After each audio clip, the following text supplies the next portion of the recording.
नमस्कार. आज आपण फुलंब्री तालुक्यातलं वारेगाव आणि वारेगावमध्ये टोमॅटोचे पीक काढून तसंच अस्तरीकरण प्लास्टिक अस्तरीकरण तसंच ठेवून आज मक्का बघतोय आपण. आणि जसं आहे तसंच लागवड केलेलं आहे. नानाजी देशमुख कृषी संजीवनी प्रकल्पाअंतर्गत हा शून्य मशागतीचा हट्टास केलेला आहे.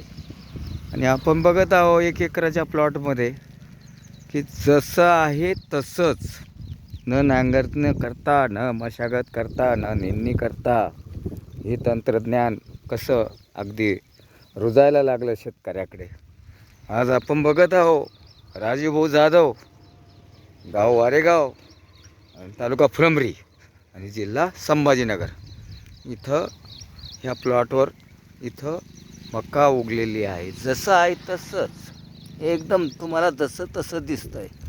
टोमॅटो जे तसेच सोडून तसंच ठेवलं आहे. सगळा प्लॉट तसाच आहे. एकदम आनंद झाला. कापूस मका उगून आला आणि तणनाशक पहिले फवारून घेतले होते आणि असे तणनाशक फवारून नंतरच मका लागवड केला आणि 18 टॉपची फवारणी करून मगच मका लागवड केली.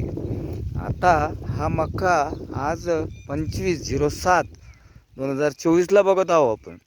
आणि हा प्लॉट मोठा झाला की इथं टिंजर नावाचं औषध फवारणार आहोत आपण.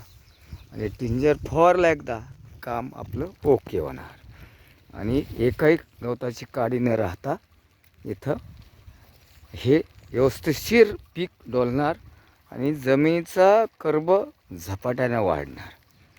जागेवर तणं कुजवलेली तुम्हाला दिसत आहे. मी तंत्र समन्वयक गुलाबराव खंडागळे आणि असे दिवसभर 1-2 प्लॉट बघत असतो आणि ते ऑब्झर्वेशन काम करून घेतो. धन्यवाद. नमस्कार.